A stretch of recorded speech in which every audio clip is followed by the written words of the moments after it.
Good day from Hanoi, the capital city of Vietnam. You know me, I don't like to do boring stuff on my holidays, so we made it to a communist dictatorship in the middle of Southeast Asia. And if you don't believe me that it is communist dictatorship, like the dickheads from the last video, well, just look at the opposite building and tell me that's not the communist dictatorship again. So as you can see, you have the communist flag there, the flag of the Vietnamese Communist Party, and of course the red flag with the yellow star on it. So I think that's already like pretty indicative of the situation that you have in Vietnam. Oh, do I think it's strong dictatorship like North Korea? Absolutely not. Vietnam is relatively free, right? Like you can have access to the internet, you can have your own business, you have free market system. So actually it's not even really communist, but when you walk around, you still see shit like this, you know?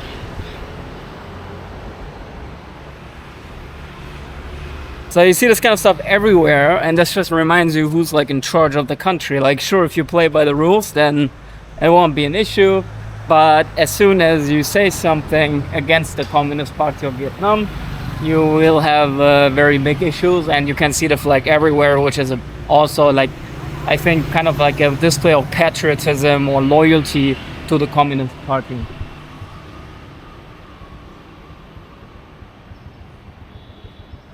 So we're heading to Old Town now in Hanoi. And yeah, let's hope I don't get deported, because I cannot shut my mouth up. Actually, people are so fucking cowards, you know. Everybody in the West always say they're so liberal and they're so much for freedom of speech. But as soon as they enter Vietnam, they shut the fuck up because they pay a price for their speech. So yeah, sure, it's easy to speak freely if you're protected from any negative consequences. It's hard to speak if you actually have negative consequences to fear. And yeah, the Europeans, they enter this country here and they just give up their freedom of speech very, very fast, just because of the consequences that they might face when they say something.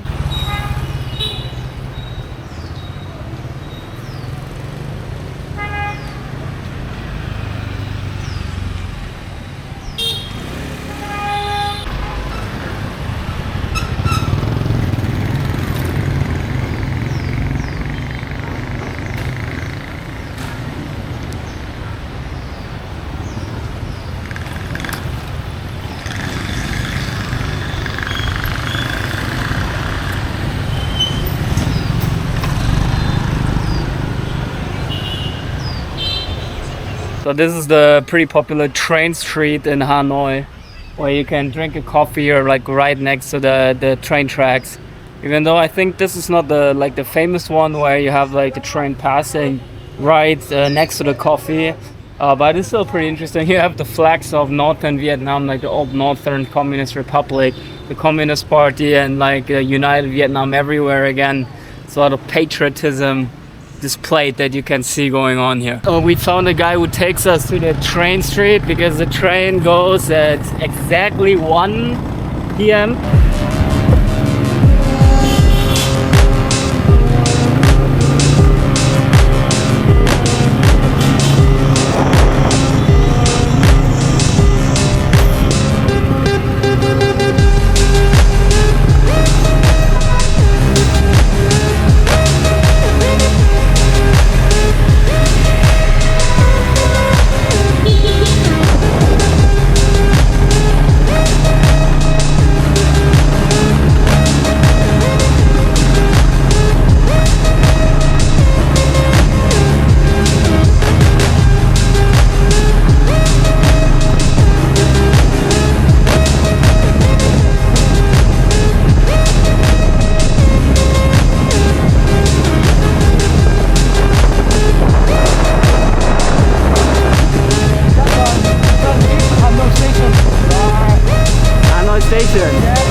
Okay, we're sitting at the train street now. Just ordered a cold coffee for €1.50.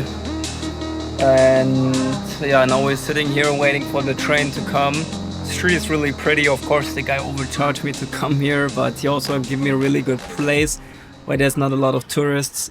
So even though, like, you know, it's a super famous thing, there's not a lot of people here. And yeah, I like it because, you know, I've been traveling a lot now and I hate places that are totally overcrowded.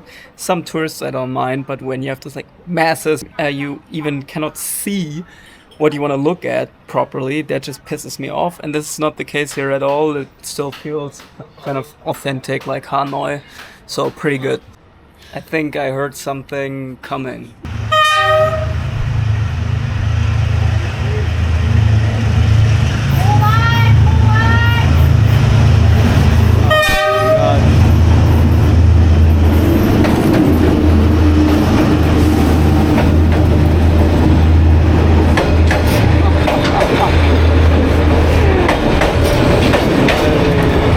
This is wild.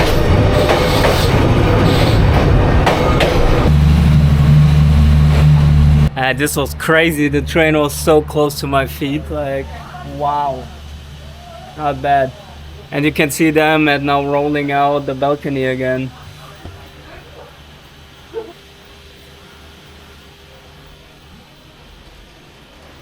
Okay, we did some pictures of the train street, and now I'm just walking down to check it out a bit. Yeah, but it's actually not touristy at all. Pretty interesting. Not too many people on the street here.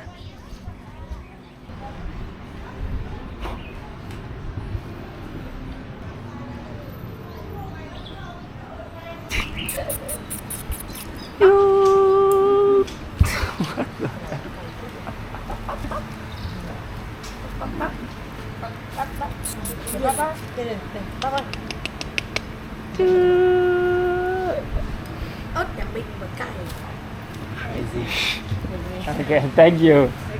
All the tourists gone now. We're gonna walk through to the literature temple.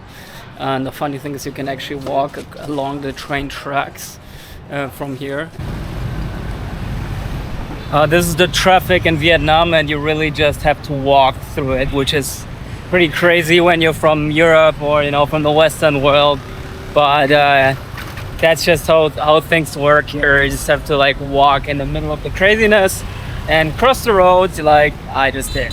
Okay, I just ordered a moto. It's so hot, and this fucking Birkenstock sandals and I bought here in Vietnam are fucking up my toes. And yeah, I just every step fucking hurts. I'm just gonna take a Grab and go there with that one.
Made it to the entry of the park where the literature temple is, and apparently you have to buy a ticket, so let's check out how much the ticket is. Usually in Vietnam, like, the prices are not too high, so it should be fine. Paid the €2 entry to enter the temple.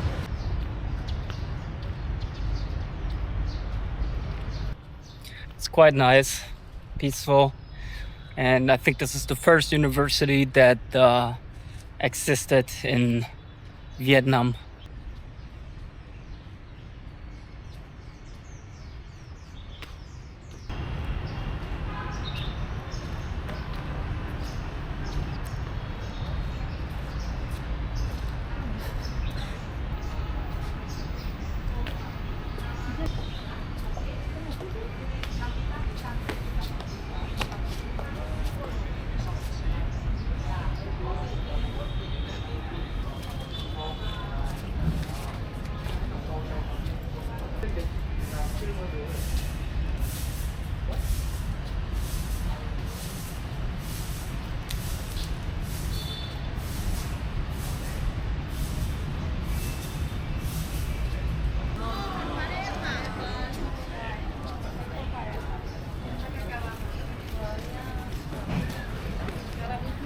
It's quite nice. Again, seems like a bit of like Chinese influence because the writing on the temple is actually Chinese.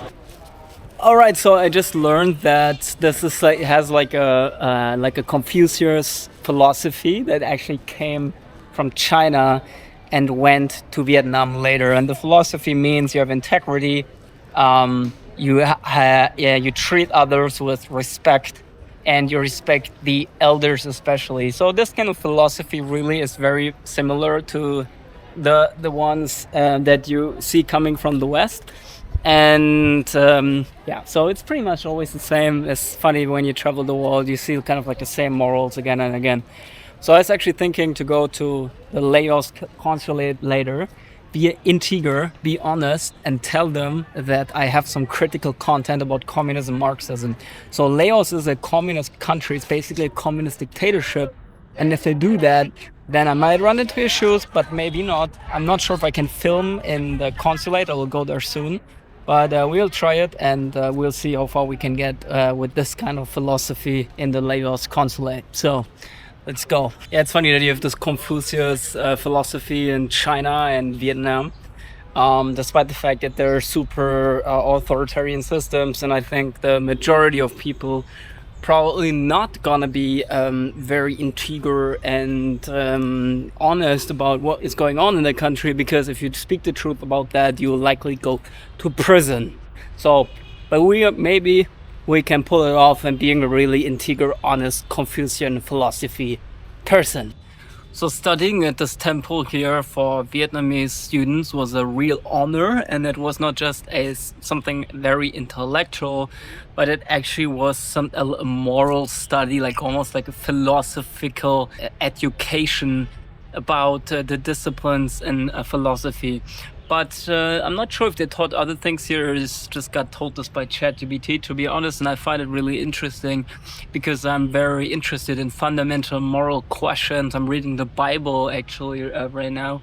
And it's funny, like if you compare the Western religions, which are basically the foundation of Western morality, it's actually quite connected to Eastern philosophy as well. So, for example, part of the philosophy of Confucius is standing up to unjust leaders, which is the same thing that basically happened in the Bible, right? Jesus Christ goes towards the Pharisees and tells them that they're misusing their power of the religious institution in order to gain something, and they're not really morally virtuous.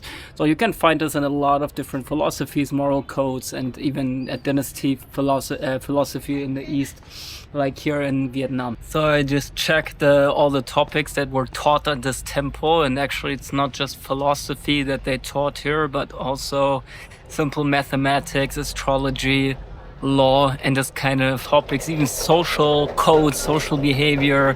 So it's really interesting to see that place like this actually also try to focus on the students' general development in terms of personality, and not just indoctrinate them with stuff, but actually focused on, spiritual aspects of becoming an educated person too, which is missing a lot in modern universities. I mean, modern universities in Europe at least are basically propaganda houses. And oh my god, this would be so cool to study at a place like this. This would be literally my dream. but I don't think there's anything existing like this in the Western world. Like where you want to go Harvard and you got to learn about non-binary black transgender people. No, thank you. I would rather learn ancient philosophy. I think there's Jordan Peterson's University, Peterson Academy. That's the only education system that I would ever enroll in these days. But yeah, let's see what the future will bring. All right, we're almost at the end of the temple now, and afterwards I'm gonna go to the embassy of Laos to get my passport back. Hopefully I can get the visa as well. Yeah, but also the surroundings around the temple are really, really nice. I feel really Vietnamese, and I think Hanoi is actually the most beautiful city and most Vietnamese city I've seen in Vietnam so far. And honestly, it's also super developed, so I think Vietnam's actually been maybe even the fast-growing economy in Asia, and you can feel this. I mean, it's not very poor. What I've seen in South America is much harder poverty than what you can see in Hanoi. I mean, this is sure it's not fucking Europe, but it's really, really impressive how organized and how it's not really that poor. I mean, sure, if you go to the outer skirts of the city, there will be more poverty, but even there, what I've seen, it's not that bad. So, okay, guys, let's go to the Laos embassy and hope they don't fuck me up when I tell them that I say some things that were critical about communism.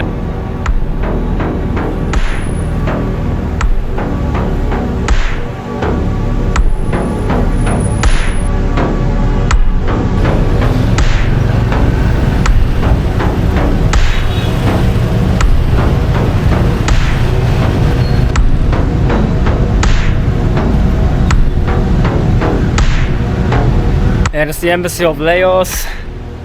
Let's go in and see how far we can get with radical honesty, and if we are able to obtain the visa anyway.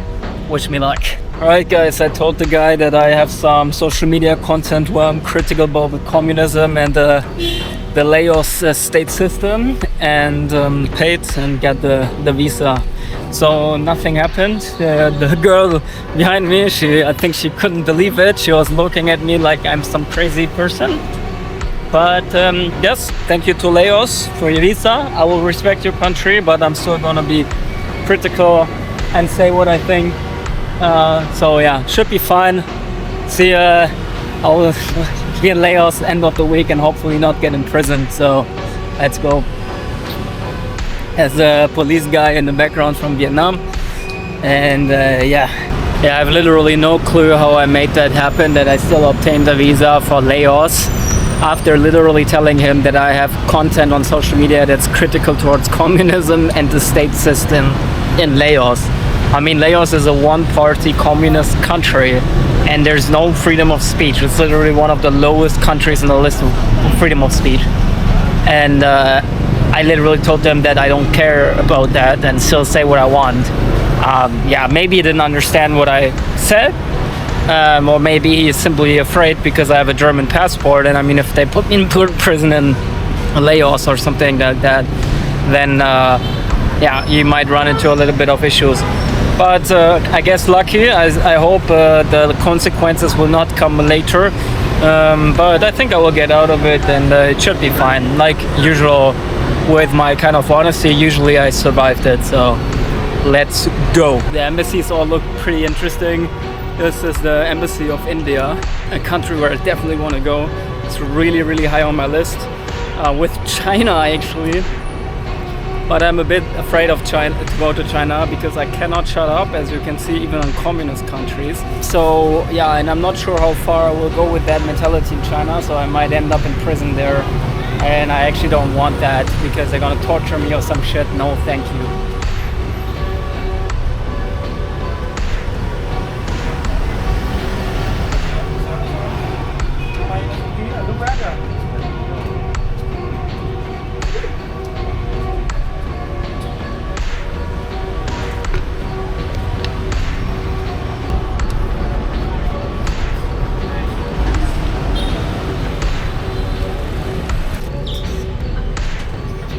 Chicken.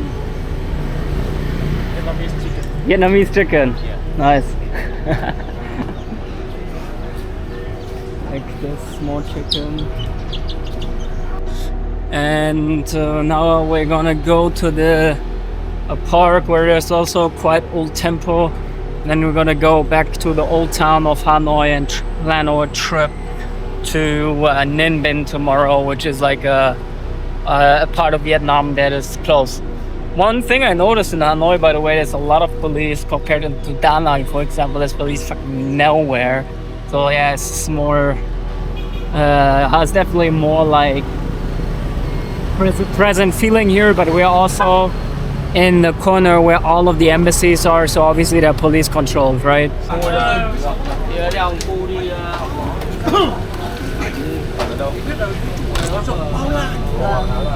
People just playing games here on the street.